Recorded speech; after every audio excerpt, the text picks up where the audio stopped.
तर छत्रपती एज्युकेटमध्ये तुम्हा सर्वांचे स्वागत आहे. या व्हिडिओमध्ये आपण BVSC च्या काउन्सिलिंग प्रोसेससाठी लागणारे डॉक्युमेंटच्या बद्दल माहिती घेणार आहोत. तर सर्वप्रथम तर तुम्ही आमच्या चॅनलवर नवीन असाल तर आमच्या चॅनलला नक्की सबस्क्राईब करा. आमच्या चॅनलवर महाराष्ट्रामधील MBBS, BMS, BHMS, BDS, physiotherapy, BSc nursing, bachelor of veterinary science तसेच सेंट्रलची MCC आणि व्हेटरनरी काउन्सिलिंग ऑफ इंडिया या कोर्सबद्दल व्यवस्थितरित्या मार्गदर्शन केले जाते. तर सर्वप्रथम प्रश्न पडतो की बीबीएससी साठी सध्या कोणी कोणी अप्लायला करायला पाहिजे, ज्यांचा कोर 300+ येत आहे. तसेच जास्तीत जास्त ज्यांना MBBS भेटत नाहीये 450 किंवा 500 पर्यंत, तर या विद्यार्थ्यांनी तुम्ही अप्लायला करायला हरकत नाही. तुम्हाला महाराष्ट्रामध्ये बीबीएससी भेटू शकते. महाराष्ट्रामध्ये बीबीएससी चे 6 गव्हर्नमेंट कॉलेज आहेत आणि यावर्षी 4 जे आहे प्रायव्हेट कॉलेज न्यू ओपन होत आहेत महाराष्ट्रामध्ये, हे पण लक्षात असू द्या. 6 गव्हर्नमेंट आणि 4 म्हणजे असे टोटल मिळून 10. तर सर्वात महत्त्वाची चेकलिस्ट डॉक्युमेंटमध्ये तुम्हाला 12वीची मार्कशीट ही सर्वच काउन्सिलिंग प्रोसेससाठी लागते. नीट यूजीची मार्कशीट हे पण लागणार. Bonafide and college leaving transfer certificate हे कोणाला लागणार, ज्यांनी अगोदर कुठे कॉलेजला ऍडमिशन घेतलं होतं, नीट यूजीची परीक्षा दिलेली आहे. अशा कंडिशनमध्ये तुम्हाला bonafide and college leaving transfer certificate असणं गरजेचं आहे तुमच्याजवळ. त्यानंतर डोमासाइल रेसिडेन्स सर्टिफिकेट हे पण असणं गरजेचं आहे. फर्स्ट इयर डिग्री, हां ओके. त्याच्यानंतर SSC 10वीची सनद किंवा 10वीची मार्कशीट असणं गरजेचं आहे तुमच्याजवळ. त्यानंतर caste certificate issued by component of caste validity certificate. Caste validity certificate issued by the competent authority. The candidate shall be required to submit caste certificate, caste tribal validity certificate, or the proof of submission of proposal to competent authority. Caste validity certificate along with application form. However, such candidates who have submitted proof of submission, caste validity certificate तुम्हाला submit करायला time पण दिला जाते.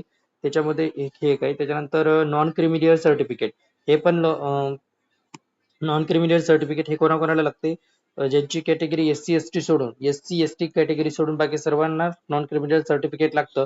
तर त्यांनी पण हे तयार करून घेतलेलं पाहिजे.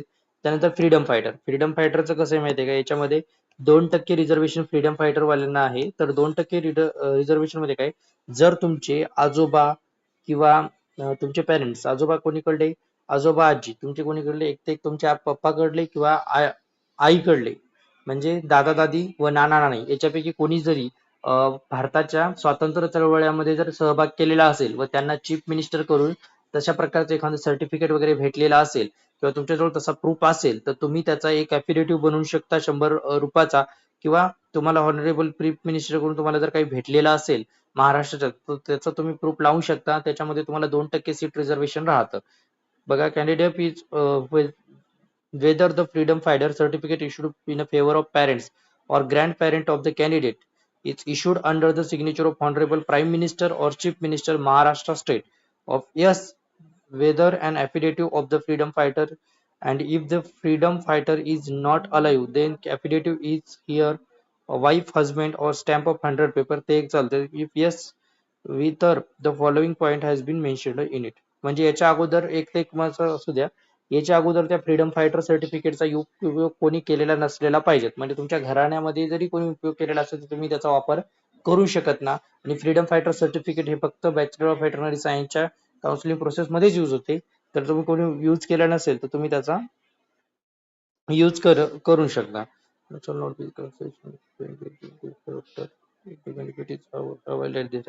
आणि एकदा जर बेनिफिट घेतला तुम्हाला पुन्हा त्याचा वापर करू शकत नाही. डिफेन्स पर्सनल सर्टिफिकेट याच्यामध्ये पण तुम्हाला 2% रिझर्वेशन आहे. तर डिफेन्स म्हणजे काय, ज्यांचे म्हणजे पेरेंट्स आर्मी मध्ये आहे तर त्यांच्यासाठी डिफेन्स सर्टिफिकेट आहे. याच्यामध्ये पण 2% आहे. त्याचे डिफेन्स 1, डिफेन्स 2, डिफेन्स 3 असं राहते. तर डिफेन्स 1, डिफेन्स 2, डिफेन्स 3 हे तर आपलं MBBS, BMS, BHMS च्या काउन्सिलिंग प्रोसेस राहते. याच्यामध्ये फक्त डिफेन्स जर तुमच्याजवळ सर्टिफिकेट असेल तर तुम्हाला 2% सीट्स मध्ये रिझर्वेशन राहतं. त्यानंतर physical handicapped certificate PWD certificate राहते. म्हणजे PWD सर्टिफिकेट साठी याच्यामध्ये 5% सीट रिझर्वेशन आहे. तर ही सेपरेटली काढतात, ते त्यांच्या बेसिसवर ते देऊन टाकतात. तर त्यांना 5% रिझर्वेशन आहे. आता याचं कसं आहे माहिती आहे का, याचं वेगवेगळ्या प्रकारचं रिझर्वेशन क्रायटेरिया, म्हणजे कॅन्डिडेटनी ऍटलिस्ट त्याचा हातपाय वगैरेचं त्याच्यामध्ये धरत नाही. तर तुमचा हात व पाय व्यवस्थित असणं गरजेचं आहे. ऍटलिस्ट तुमची डिसमोबिलिटी याच्यामध्ये कन्सिडर केल्या जात नाही, कारण मोबिलिटी असणं गरजेचं आहे. कारण की तुम्हाला ॲनिमलला हँडल करायचं आहे. ॲनिमलला हँडल करता वेळेस काही इंजुरी वगैरे होऊ शकते. त्यामुळे तुमच्यामध्ये डिसमोबिलिटी नसणं गरजेचं आहे, मोबिलिटी असणं गरजेचं आहे. याचे पण मी एक सेपरेट व्हिडिओ बनवेल की फिजिकल हँडिकॅप सर्टिफिकेट कशा प्रकारे पाहिजे तुम्हाला. प्रोजेक्ट अफेक्टेड पर्सन, जर प्रोजेक्ट अफेक्टेड पर्सन असेल तर याच्यामध्ये सीट रिझर्वेशन 4% आहे. तर कसं project issued by the district resettlement officer and rehabilitation officer of government of Maharashtra in the prescribed format that his or parent grandparent land has been acquired by the government of for agriculture university and irrigation power defense project having the name of beneficiary. म्हणजे कसं माहितीये का, गव्हर्नमेंटनं जर तुमची land घेतलेली असेल government agriculture युनिव्हर्सिटीसाठी किंवा irrigation power याच्यासाठी जर तुमची लँड घेतलेली आहे तर defence project having the name of beneficiary म्हणजे त्याच्यामध्ये तुमचं नाव असेल बेनिफिशरी तर तुम्ही त्याचा प्रोजेक्ट अफेक्टेड पर्सन मध्ये येऊ शकते तुम्हाला सर्टिफिकेट. ऍग्रिकल्चर सर्टिफिकेट कसं आहे, ऍग्रिकल्चर सर्टिफिकेट हे जे आहे याच्यामध्ये 6% रिझर्वेशन आहे. म्हणजे तुमच्याजवळ जर शेती असेल तर तुमच्याजवळ का तुमच्या गॅरंट म्हणजे आजूबाजूवर जर शेती असेल तर तुम्ही त्याचं सर्टिफिकेट बनवू शकता तहसील मधून. त्याचं तुम्हाला 6% रिझर्वेशन आहे. इकॉनॉमिक ईडब्ल्यूएस सर्टिफिकेट कोणासाठी आहे, ते इकॉनॉमिकली विकर सेक्शन साठी. तर त्यामध्ये तुम्हाला ईडब्ल्यूएस सर्टिफिकेट तुम्हाला माहितीच आहे कोणासाठी लागते, ज्यांचं उत्पन्न 8 लाखाच्या खाली आहे व ते दुसऱ्या कोणत्या कॅटेगरीमध्ये बिलॉंग करत नाही त्याच्यामध्ये तुम्हाला income certificate economical weaker section certificate applicable होतं. त्यानंतर इन्कम सर्टिफिकेट असणं तर सर्व काउन्सिलिंग प्रोसेससाठी इम्पॉर्टंट आहे. ऑर्फन सर्टिफिकेट हे पण तुमच्याजवळ असणं गरजेचं आहे. हे तुम्हाला woman and child department of is an letter head woman and child department मधून तुम्हाला बनवून घ्यायचं ऑर्फन सर्टिफिकेट. पुन्हा एकदा सांगतो कोणकोणते डॉक्युमेंट लागतात तुम्हाला. तर एक मिनिट. नंतर 12वीची मार्कशीट, नीट यूजीची मार्कशीट, त्याच्यानंतर bona fide college leaving transfer certificate, त्याच्यानंतर domicile resident certificate, SSC board certificate marksheet, caste certificate, caste validity certificate, त्याच्यानंतर non creamy layer certificate, freedom fighter certificate, त्याच्यानंतर defence personal certificate, physical handicap certificate applicable, project affected person certificate, त्याच्यानंतर agriculture certificate, त्यानंतर economically weaker section certificate. हे जर document तुमच्याजवळ असतील तर हे नसतील तर तुम्ही सर्व डॉक्युमेंट तयार करून घ्या. तुम्हाला जे जे डॉक्युमेंट काउन्सिलिंग प्रोसेससाठी लागतात, कारण की कसं आहे बॅचलर ऑफ वेटरनरी सायन्सची काउन्सिलिंग प्रोसेस लवकरात लवकर सुरू होते.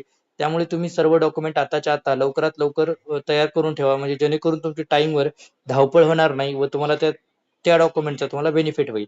खास करून agriculture certificate, project affected person, त्याच्यानंतर फ्रीडम फायटर हे डॉक्युमेंट जर तुमच्या घरामध्ये असेल तर नक्की याचा लाभ घ्या आणि लवकरात लवकर तयार करून घ्या, कारण की हे डॉक्युमेंट बनवायला थोडासा टाइम लागतो आणि टाइमवर तुमची धावपळ होऊ नये आणि त्या डॉक्युमेंटचा तुम्हाला बेनिफिट व्हावा.